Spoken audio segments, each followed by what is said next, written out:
सोचिए जरा, एक मुल्क जो आपका एक पुराना और अहम साथी हो, वो अचानक आपके सबसे बड़े स्ट्रेटेजिक मुखालिफिन की फहरिस्त में शामिल कर दिया जाए। तो आज हम अमेरिका और पाकिस्तान के दरमियान इसी पेचीदा और आप कह सकते हैं कि तय दर तय रिश्ते की कहानी को समझने की कोशिश करेंगे, और ये सब कुछ एक इंतहाई अहम सिक्योरिटी दस्तावेज से सामने आया है। ये कोई आम बात नहीं है, बल्कि ये सीधा सीधा अमरीकी इंटेलिजेंस के सबसे ऊंचे हलकों से एक वार्निंग है।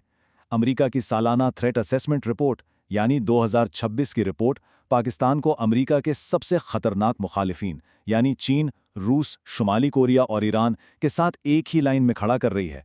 और वजह क्या बताई जा रही है?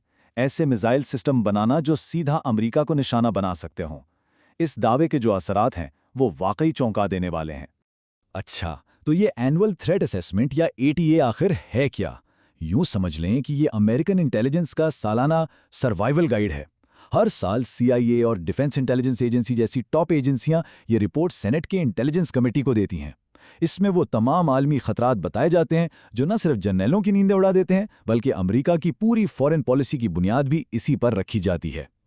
और यही तो असल सवाल है ना, कि आखिर पाकिस्तान जो कभी अमेरिका का एक बड़ा नॉन नेटो इत्तेहादी था, वो आज ईरान और शुमाली कोरिया जैसी रियासतों के बराबर एक सिक्योरिटी रिस्क कैसे बन गया? चलें इसी को समझने की कोशिश करते हैं। तो सबसे पहले पाकिस्तान के इत्तेहादियों के इस पेचीदा जाल को खोलते हैं, जहां वफादारियां और मफादात अक्सर एक दूसरे से टकराते नजर आते हैं। वॉशिंगटन की नज़र से देखें तो पाकिस्तान की फॉरेन पॉलिसी एक परेशान करने वाली पहेली है। एक तरफ ये चीन, जो अमेरिका का सबसे बड़ा स्ट्रेटेजिक हरीफ है, इसके करीब जा रहा है। दूसरी तरफ अमेरिका के पुराने मुखालिफ रूस के साथ भी ताल्लुकात बना रहा है, और फिर सऊदी अरब के साथ गहरे ताल्लुकात तो हैं ही, लेकिन ईरान के मामले पर उसका रवैया वाज़े नहीं है। ये जो नाजुक बैलेंसिंग एक्ट है ना, यही वॉशिंगटन में खतरे की घंटियां बजा रहा है। और इस सारी परेशानी के मरकज़ में क्या है? पाकिस्तान का न्यूक्लियर प्रोग्राम और अपने मिसाइल सिस्टम को मुसलसल अपग्रेड करने की कोशिशें। जी हां, हम उन्हीं मिसाइलों की बात कर रहे हैं जिनके बारे में एटीए रिपोर्ट ने खबरदार किया है कि वो शायद अमेरिकी सरजमीन तक पहुंचने की सलाहियत रखते हैं। और मामला इससे भी ज़्यादा पेचीदा है, क्योंकि अमेरिका के दो खास इत्तेहादी इजराइल और भारत भी इस गेम का हिस्सा हैं। इन तीनों मुल्कों के बीच इंटेलिजेंस का गहरा ताल्लुक है। मतलब ये कि इजराइल को पाकिस्तान के न्यूक्लियर प्रोग्राम पर जो भी खदशात हैं और वो इसे एक नज़रियाती और इलाकाई ख़तरा समझता है, वो आवाज़ें वॉशिंगटन में भी बहुत गौर से सुनी जाती हैं। और ये बात अमेरिका पाकिस्तान ताल्लुकात पर प्रेशर की एक और लेयर चढ़ा देती है। लेकिन ठहरिए, कहानी इतनी सादा नहीं है। आइए अब देखते हैं कि इस रिश्ते में गहरा तावन और शदीद बेतमादी एक साथ कैसे चलते हैं। ये रिश्ता बिल्कुल दो धारी तलवार जैसा है। एक तरफ अमेरिका और पाकिस्तान दहशतगर्दी के खिलाफ जंग, आईएमएफ के जरिए माशी मदद और यहाँ तक कि इंडिया के साथ टेंशन कम करने जैसे अहम मामलात पर मिलकर काम करते हैं। लेकिन दूसरी ही तरफ पाकिस्तान के मिसाइल प्रोग्राम, चीन से बढ़ती कुर्बत और उसके अंदरूनी अदम इस्तेहकाम पर गहरे इख्तलाफात भी हैं। तो इस्लामाबाद से ये सब कैसा दिखता है? पाकिस्तान के लिए अमेरिका एक ऐसा पार्टनर है जिसका कोई भरोसा नहीं, जो कभी भी बदल सकता है।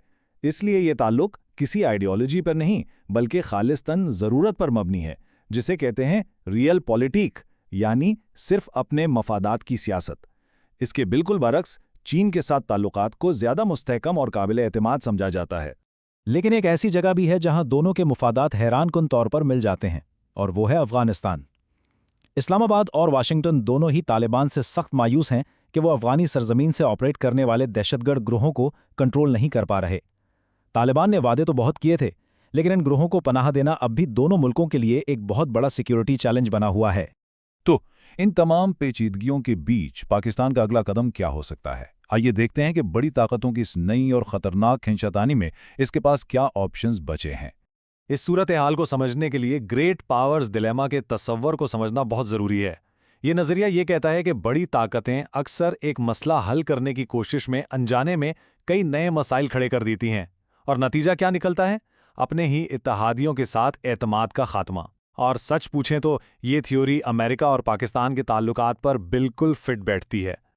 तो पाकिस्तान का सबसे मुमकिन रास्ता क्या लगता है? ऐसा लगता है कि ये एक बहुत ही नाजुक तवाज़ुन कायम रखने की कोशिश करेगा, यानी एक न्यूट्रल रास्ता अपनाना, अमेरिका के साथ जहां ज़रूरत हो वहां ताल्लुकात रखना, लेकिन अपने स्ट्रेटेजिक मफादात की हर कीमत पर हिफाजत करना, और अपने अहम पार्टनर्स के साथ बराह रास्त टकराव से बचना। یہ غیر یقینی دنیا میں سروائیول کی ایک حکمت عملی ہے۔ اور یہ سب کچھ ہمیں ایک آخری اور بہت اہم سوال پر لا کر چھوڑ دیتا ہے، کیا یہ جو بیلنسنگ ایکٹ ہے یہ واقعی ایک کامیاب حکمت عملی ہے، یا پھر یہ مشرق اور مغرب کے درمیان ایک مشکل اور ناگزیر انتخاب کو صرف کچھ وقت کے لیے ٹالنے کی کوشش ہے؟ اس کا جواب تو شاید وقت ہی دے گا۔